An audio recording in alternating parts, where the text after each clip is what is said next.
जब पहली शादी टूटती है तो अक्सर मन में यह ख्याल उठता है कि मेरी जन्म कुंडली में दूसरी शादी का योग है या नहीं, मुझे दूसरी शादी करनी चाहिए या नहीं, वो सफल होगी या नहीं। अक्सर ऐसा देखा गया है कि इंसान की जब पहली शादी टूट जाती है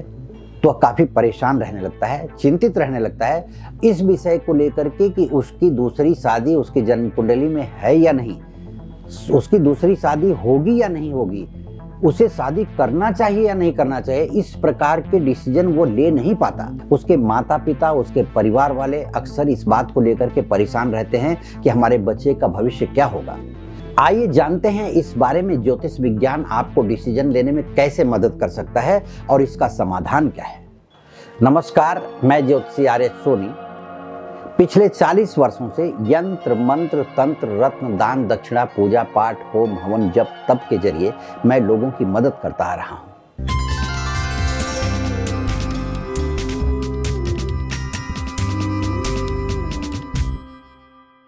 किसी भी व्यक्ति के लिए दूसरी शादी करना एक ऐसा डिसीजन है जैसे वो कहावत है कि दूध का जला छाछ फूंक फूंक करके पीता है। किसी भी कारणवश अगर आपकी पहली शादी टूट गई है और आप दूसरी शादी करना चाहते हैं और आप डिसीजन ले नहीं पा रहे हैं कि दूसरी शादी करनी चाहिए या नहीं चाहिए, मेरी जन्म कुंडली में दूसरी शादी है या नहीं है, इन्हीं बातों की मदद करता है ज्योतिष विज्ञान। सबसे पहले ज्योतिष विज्ञान के जरिए आपकी जन्म कुंडली का जो विश्लेषण किया जाता है उसमें यह बताया जाता है कि आदमी का द्वय विवाह योग है या नहीं है। अगर है तो वह किस हद तक सफल होगा या नहीं होगा, हम उसे सफल कैसे बनाएं, इसका समाधान भी ज्योतिष विज्ञान देता है। और इस बात को मैं आपसे आगाह कर देना चाहता हूं कि आपकी जन्म कुंडली में या आपके पार्टनर की जन्म कुंडली में ये बात लिखी हुई होती है कि आपका आने वाला भविष्य कैसा होगा अपने पार्टनर के साथ, क्योंकि ग्रहों की स्थिति ये बताती है। जैसे अगर राहु और गुरु चांडाल योग बना दिया सप्तम भाव में बैठ करके या लग्न में बैठ करके, शादी के कारक ग्रह अगर अकारक ग्रहों के साथ बैठ गए हैं तो भी वैवाहिक जीवन कटुतापूर्ण बीतता है। इसे समझना बहुत जरूरी है, क्योंकि वह कटुतापूर्ण अगर जीवन बीतने वाला है तो उसका पहले से उपाय करके चलना चाहिए। और शादी होने के पूर्व कौन सी दशा किसकी चल रही है, अगर विपरीत ग्रह की दशा चल रही है तो उसकी भी शांति करके चलना चाहिए, उसका भी उपाय करके चलना चाहिए, उसके भी रत्न धारण करना चाहिए, उसका रुद्राक्ष धारण करना चाहिए, या जब तप होम हवन के जरिए उन बातों को शांत करना चाहिए जो हमारे विपरीत जा रही हैं। क्योंकि क्या होता है कि कभी नीच ग्रह की दशा चल रही है और किसी कारणवश लोगों ने रत्न पहन रखा है, रुद्राक्ष पहन रखा है, तो रत्न आपने अगर पहन रखा है और नीच ग्रह की दशा चल रही है और नीच ग्रह का ही रत्न आपने धारण कर लिया है, तो यह बात तो ऐसी हो जाएगी कि आपके घर में कोई नाराज होकर के बैठा है और आपने उसको तलवार पकड़ा दिया। आखिर सोचिए कि अब वो क्या करेगा व्यक्ति। मेरा कहना है कि जन्म कुंडली को देख करके आपके भविष्य के बारे में, आपके वैवाहिक जीवन के बारे में पूरा निर्णय लिया जा सकता है और एक एक कदम आपको बताया जा सकता है कि इस समय पर ये काम करें। और आपके पार्टनर की जन्म कुंडली को देख करके भी ये बताया जा सकता है कि उन्हें ये काम करना चाहिए ताकि आपके दोनों लोगों का वैवाहिक जीवन साफ साफ और अच्छा चल सके। किसी भी व्यक्ति की जिंदगी में दूसरी शादी का महत्वपूर्ण फैसला एक ऐसा डिसीजन है कि जो सोचता है कि पहली शादी जो टूट गई है किसी कारण से, उस वजह से वो व्यक्ति इतना डरा हुआ रहता है कि उसे समझ में नहीं आता कि ये फैसला हम कैसे लें, शादी होगी या नहीं होगी। अब मैं आपको ये बताने जा रहा हूं कि आपकी जन्म कुंडली में दूसरे विवाह का योग है या नहीं। देखिए, जन्म कुंडली को देख करके ही पता लगाया जा सकता है। जैसा मैंने कहा है, उसमें ग्रहों की स्थिति को देखा जाता है। अगर सप्तमेश की दशा चल रही है या किसी भी ग्रह की दशा चल रही है तो उसमें सप्तमेश की अंतरदशा या प्रत्यंतर दशा चल रही हो तो वैवाहिक जीवन की जो बात हमने किया है तो दूसरे विवाह का योग बन सकता है।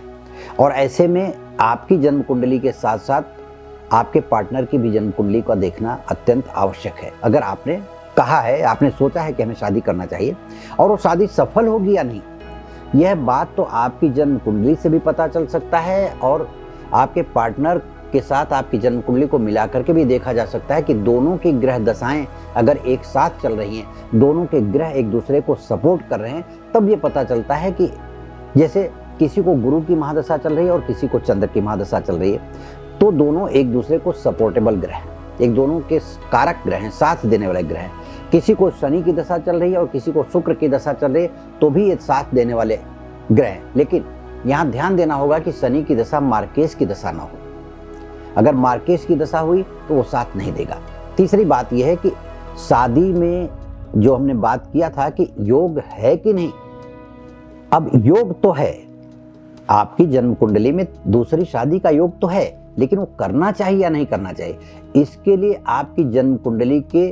तीसरे स्थान का ग्रह, 9वें स्थान का ग्रह, 7वें स्थान का ग्रह और 5वें स्थान का ग्रह, इन सभी ग्रहों की मैत्री देखनी होगी और ये ग्रह कहाँ कहाँ बैठे हुए हैं उनको देखना होगा।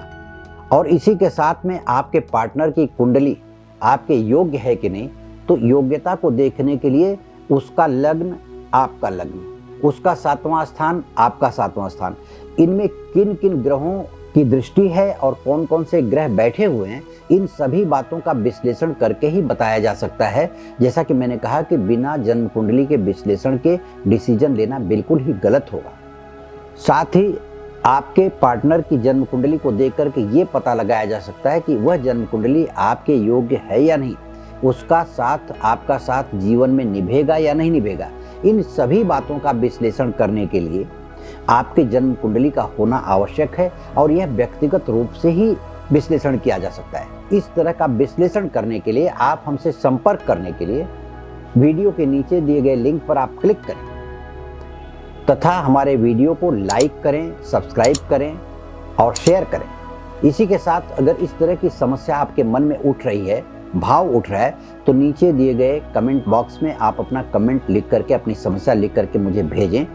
ताकि मैं उस पर वीडियो बना करके आपकी समस्या का समाधान कर सकूं। धन्यवाद, नमस्कार।